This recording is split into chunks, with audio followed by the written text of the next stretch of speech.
Welcome to the podcast. My name is Isuf, and today we have special guest today, Mr. Maurice Carney, right? Yes. And today we have Miss Reed too with us. How you doing, Good, Maurice? good, good. Um, you, your organization is called Friends of Congo. Yes. Could you talk to us about it a little bit? Yes. Friends of the Congo is a solidarity organization. Uh huh. Really comes in the tradition of organizations like Friends of Ethiopia that was established in the 30s, late 30s by Oh, okay. CLR James when Ethiopia was under attack by the Italians. Mm-hmm. CLR James and a number of other Pan Africanists gathered to establish an institution that would defend Ethiopia, educate people about the onslaught that's unfolding on the country. So, in the same spirit and same historic tradition, Mm-hmm. Friends of the Congo established to raise global consciousness about what's transpiring Mm-hmm. in the Democratic Republic of the Congo, Oh. and also, on the one hand, Mm-hmm. and then provide support to local institutions that are involved in social justice Oh, okay. struggle inside of the country. Yeah. So it's a twofold mandate. On the outside, raise consciousness Mm-hmm. through forums, events, commentaries, interviews like we're doing now, briefings to members of Congress here in the U.S. or members of Parliament in Canada or in the U.K. Engage a broad cross section of individuals and institutions, labor, faith groups, peace groups. Just tonight, I'm here in New York to speak to a coalition of peace groups Mm-hmm. that are concerned about U.S. militarization around the world. Oh. So uh, every conceivable avenue or niche that we can get to let people know what's What's going on? transpiring in the Yeah. Congo, in the heart of the African continent, Mm-hmm. we do that. So that comes under the banner of raising global consciousness. Yeah. And then we provide support to local institutions inside of the country, which comes in really three forms. We call it the IMF, Uh-huh. not the traditional IMF that you think about. It's a different. We're flipping the script on Yeah. IMF, right? Okay. So I is for intellectual. We provide intellectual support. That means connect young people with Congolese in the diaspora, intellectuals. They have political education courses. So through Skype, we tap them into different intellectual resources from outside of the country. So that covers the I. The M is material. They're organizing. They're on the ground. They need phones. They need laptops. They need cameras. So whatever materials that we can gather Mm-hmm. and send to them to help them and assist them in their organizing Yeah. efforts. As you can tell, you need mics, right? If you Yes. do- Yes. And cameras and the lights. Yes. So they need the same thing on the ground. That's and we true. have access to some of those things. That's true. So we send it to them, and that assists them in their organizing efforts on the ground. And then the F is for financial. We provide them with financial support. We do fundraising, Mm-hmm. and through the fundraising, we're able to send them monies. They can pay for minutes. They can pay for modems. They can pay for transportation. Yeah. Just whatever it is that can assist them Mm-hmm. in their organizing effort. So that's in a broad overview how Friends of the Congo functions. That's an impressive job you're doing. Like we were going through the list of all the amazing things that you're doing, and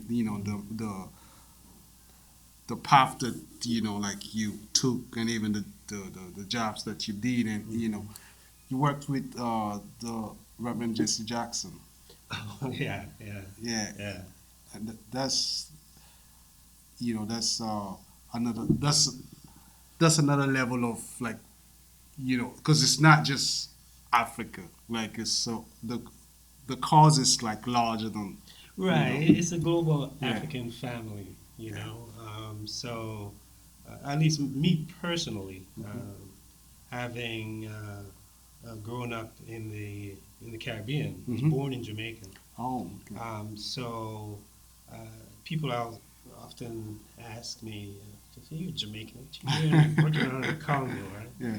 So, but that question usually comes from folks who are not intimately familiar with the history of Pan-Africanism, Yeah. right? Because uh, you can ask Fanon, Mm-hmm. why were you in Algeria, Yeah. fighting against the French, Yeah. right? He was from Martinique. Wow. You can ask uh, CLR James himself. He was in Ghana. Mm-hmm.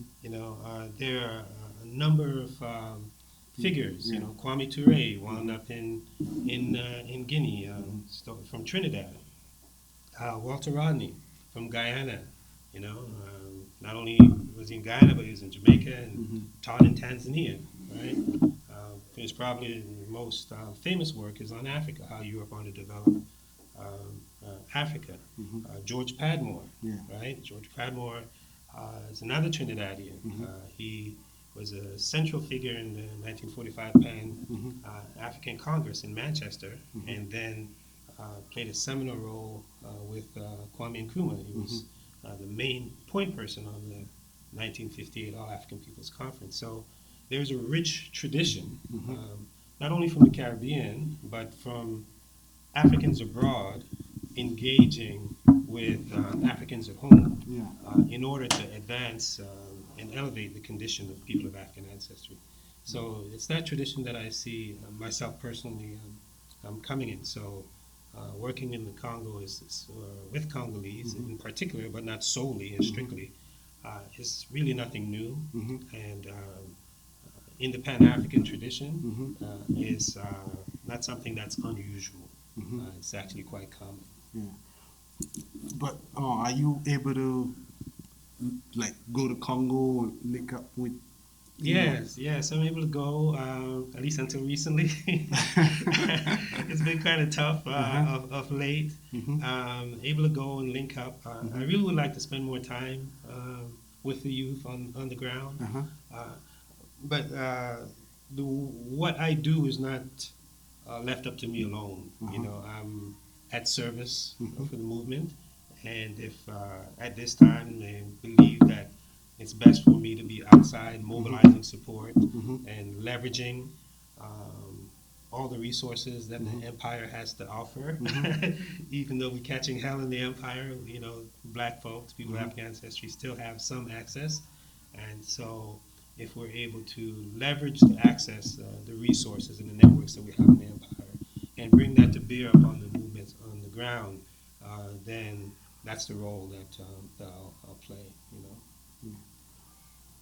So I was wondering, one of the things I find really impressive about Friends of the Congo is the way that you're shifting the debate around what is happening in the Congo and sort of the information that gets put out there about it in the U.S. because oftentimes, most of our listeners are either on the continent or, African immigrants here, Canada, etc. And even on the continent, the information we get about the Congo is so shaped by, the U.S.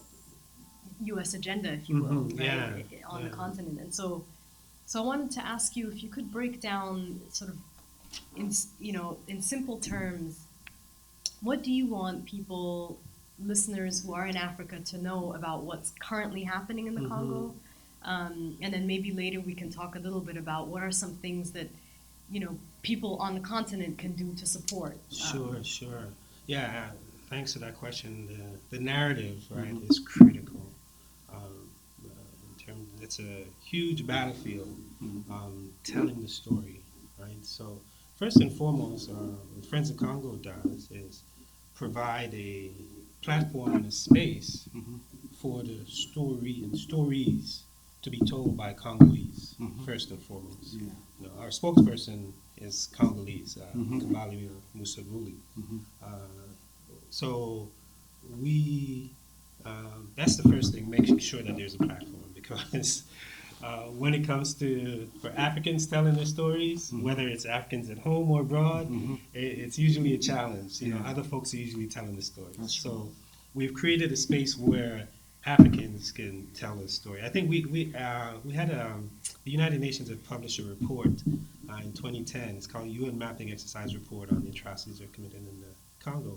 And we had a briefing in Congress. We organized a briefing in Congress to bring the report to the members of Congress. And every single person on the panel was African, continental African. So we're like, this must have been the first time in U.S. Congress that we've had an all-African panel briefing the Congress on what's happening on the African continent, and in this case, in the Great Lakes region. So that's first and foremost, creating that space. The narrative is so critical that for people to understand that the story of the Congo, the modern history of the Congo, is grounded and based really in the carving up of the African continent as a whole, right? This is a country that wasn't designed by Congolese. It wasn't designed by Africans. It was designed by Europeans at the Berlin Conference in 1884, 1885. And it was designed with a very specific purpose and intent. And that is there are riches there in the country, and those riches were to be extracted to serve Western industries at the expense of the population, right? So that was the original design of the modern state of the Congo.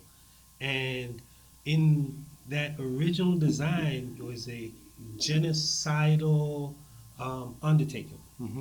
Because within the first 23 years of that country being given at the Berlin Conference to King Leopold II as his own personal property, an estimated 10 to 15 million Congolese lost their lives, right? While the king extracted rubber and ivory, right, to feed the bicycle industry and burgeoning auto industry in the West. Fast forward 130 years or so, 1996, Congo was invaded by its neighbors, Rwanda and Uganda, and a few other countries. And from 1996 to 2007 or so, estimated 6 million Congolese lost their lives, right? While coltan and tin, still going on. all of that were being extracted, right? Resources being extracted, not rubber, but still resources being extracted to serve the technology, the electronics, the aerospace, the military industries in the West and the globe, while Congolese perish, right? So that design hasn't fundamentally changed, and that's part of the reasons for our existence. We're saying that we want to work as hard as we can, as diligently as we can, to make sure that 100 years from today, it's not another mineral that's being extracted from the heart of the African continent at the expense of millions of Africans. So for people to understand what's happening now is that's what's happening. The country's being plundered, right? And in the plundering of the country, the people are being killed, they're perishing, right? If they don't die, they're being raped like women as a result of the conflict. Hundreds of thousands of women being systematically raped. And that's why we saw that Dr. Denis Mukwege, just earlier this month, won the Nobel Peace Prize because he's intervened to address the symptoms. You know, the women who were being raped, he's patched up thousands of tens of thousands of women. So he was at least acknowledged by the Nobel Peace Prize Committee for that work. So you have people perishing, women being systematically raped, children, of the 6 million that lost their lives, so from 96 to 97, half of them are children under the age of 5. Now children are suffering from starvation. I think some 500,000 children face acute starvation in the Congo, according to the United Nations. And people are living in abject poverty, you know, bestial conditions, right? In a country that is arguably if not the richest, one of the richest countries in the world in terms of natural resources. But it houses some of the poorest people in the world. So that extractive process, that exploitation continues.